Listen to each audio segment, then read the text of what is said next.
औरत का फैसला। नैतिक मूल्यों से ये कहानी भले ही आपको इंसाफ करती ना दिखे, लेकिन जिम्मेदारियों की नजर से देखेंगे तो शायद कुछ समझ में आए। ये क्या है बहू, सुबह से घर का काम करती रहती है, फिर ऑफिस जाती है और बच्चों में लगी रहती है। अरे ऑफिस क्यों नहीं छोड़ देती, या फिर घर के लिए कोई नौकरानी रख ले। कैसी बात कर रही है माँ, जानती तो है ना अभी इनके ऊपर कितना लोन है। थोड़ा ही सही मदद कर देती हूँ तो अच्छा लगता है, और अभी उनको मेरे पैसे की जरूरत भी तो है। सुधा चंदर को बचपन से प्यार करती थी। एक ही मोहल्ले में खेल कूद कर बड़े हुए दोनों। जहाँ सुधा संपन्न परिवार से थी तो वहीं चंदर का परिवार आर्थिक परेशानियों से जूझता ही रहा। लेकिन सुधा की जिद के आगे किसी की नहीं चली। सुधा, कल ऑफिस जल्दी जाना है और 2 दिन के लिए गुजरात ऑफिस के काम से भी जाना होगा। अरे कैसी बात कर रहा है बेटा, बहू को अगले महीने बच्चा होने वाला है, इस वक्त तो उसके साथ रहे। अरे कोई बात नहीं ना माँ, उनको जरूरी काम होगा, वरना मेरा चंदर ऐसे वक्त में मुझे छोड़कर कभी नहीं जाता। चंदर सुबह घर से निकलता तो आधी रात को घर में घुसता, वो भी शराब के नशे में। चंदर की माँ उसे खूब समझाती।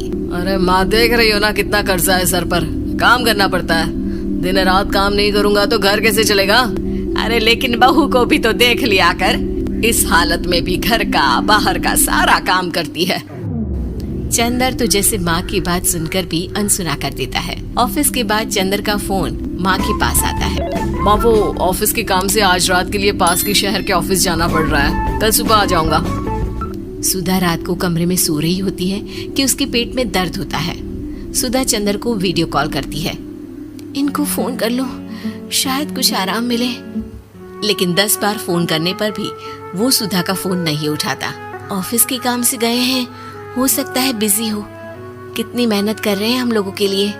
सुधा सो तो जाती है, लेकिन अकेले उसे कमरे में डर लगता है। अगले रोज चंदर घर आता है, जहाँ सुधा ऑफिस जाने के लिए तैयार हो रही थी। तुम आज भी ऑफिस जाओगी? कल रात भर तो ड्यूटी की है, थक जाओगे, छुट्टी ले लो ना। अरे नहीं नहीं, कैसी बात कर रही हो, ये तो पॉसिबल ही नहीं है। अच्छा रुको, मैं जल्दी से तुम्हारा खाना और नाश्ता बना देती हूँ। बेचारी सुधा ऑफिस जाना छोड़कर लग जाती है पति के लिए खाना बनाने, उसके कपड़े प्रेस करने और जरूरत का सामान मुहैया कराने के लिए। हो सके तो रात की ड्यूटी मत लिया करो ना, मुझे बहुत डर लगता है। अरे यार क्या है, तुम तो ऐसे बिहेव कर रही हो कि तुम ही अकेली हो जिसे बच्चा होने वाला है। इतने लोगों के पति जो काम के सिलसिले में बाहर होते हैं, उनका क्या।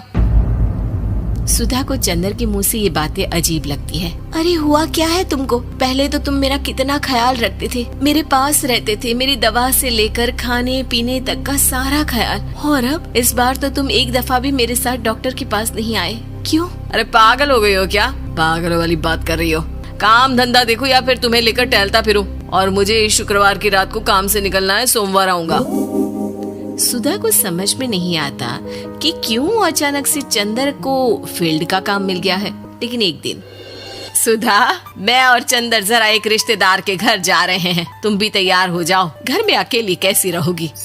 अरे नहीं नहीं, इस हालत में इसे लेकर जाना ठीक नहीं है। अरे लेकिन मैं ऑफिस भी तो जाती हूँ, फिर घर में अकेले।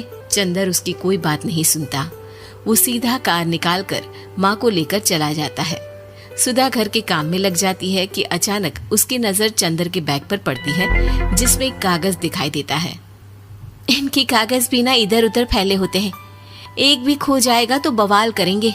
लेकिन जैसे ही सुधा वो कागज खोलकर देखती है तो वो सदमे में आ जाती है। दरअसल वो कागज नहीं, बल्कि चंदर और उसके ऑफिस में काम करने वाली लड़की चांदनी की गोवा की टिकट होती है। सुधा चंदर के बैग को खोलकर देखती है तो उसे होटल के बिल से लेकर महंगे गिफ्ट्स और दूसरे शहरों के टिकट मिलते हैं। सुधा को समझते देर नहीं लगती कि उसका पति किसी और लड़की के साथ है। चंदर के आने पर सुधा उससे बात करती है। अरे नहीं नहीं, ऐसा कुछ नहीं है, तुमको गलत फहमी हो गई है। लेकिन जब सुधा के सवाल तीखे हो जाते हैं तो चंदर को अपनी गलती माननी पड़ती है और वो सुधा से माफी मांग लेता है। सुधा फैसला कर लेती है कि वो चंदर को छोड़ देगी। बच्चे और सामान को लेकर वो घर से निकल ही रही होती है कि सास उसे रोकती है। कहाँ जाएगी बेटा, रुक जा। चंदर को सुधा का जाना खल नहीं रहा था। वो झूठे मुंह भी उसे रोकने की कोशिश ही नहीं कर रहा था। सुधा चंदर को देखती है और मायके चली जाती है। मायके में माँ कहती है, अरे ऐसे कैसे घर छोड़कर आ गई? कौन सा चंदर तुझे छोड़ रहा था? माफी तो मांग ली थी ना। देखो बेटा, बेटी डोली में जाती है और अर्थी में ही निकलती है। पर पापा, मेरा आत्मसम्मान, उसका क्या? आपने मुझे पढ़ाया लिखाया है, इस लायक बनाया कि मैं खुद का खर्चा उठा सकूं, बेटी को पढ़ा सकूं, एक अच्छा जीवन पाऊं। अरे लेकिन पति की जरूरत तो होती है ना सुधा दीदी, और अगर आपको नहीं है तो इस बच्ची का सोचो जो अपने पिता से इस कदर जुड़ी है। आने वाले बच्चे की सोचो जिसके आने से पहले ही आपने पिता का प्यार से दूर करने की सोच ली। सुधा फोन देखती है लेकिन चंदर का कोई कॉल नहीं होता। वो समझ नहीं पाती कि अपने आत्मसम्मान के बारे में सोचे या बच्चों के बारे में। मम्मी, हम नाना नानी के घर से दादी और पापा के पास कब जाएंगे? नहीं जाएंगे बेटा, अब यहीं रहेंगे। नहीं मम्मी, मैं पापा के पास जाऊंगी, मुझे दादी के साथ रहना है। और मेरे साथ?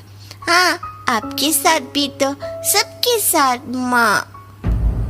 देखो सुधा दीदी, आपके सर पर पिता का साया होना जरूरी होता है। अपने घमंड के लिए पिता और बेटी को अलग मत करो। सुधा अब सामान उठाकर अपने ससुराल जाने लगती है, लेकिन मन में सवाल रह जाता है कि जिसे दुनिया घमंड समझ रही है वो उसका आत्मसम्मान था। चंदन ने माफी जरूर मांग ली, लेकिन कभी ये एहसास नहीं दिलाया कि वो सिर्फ उसी का है।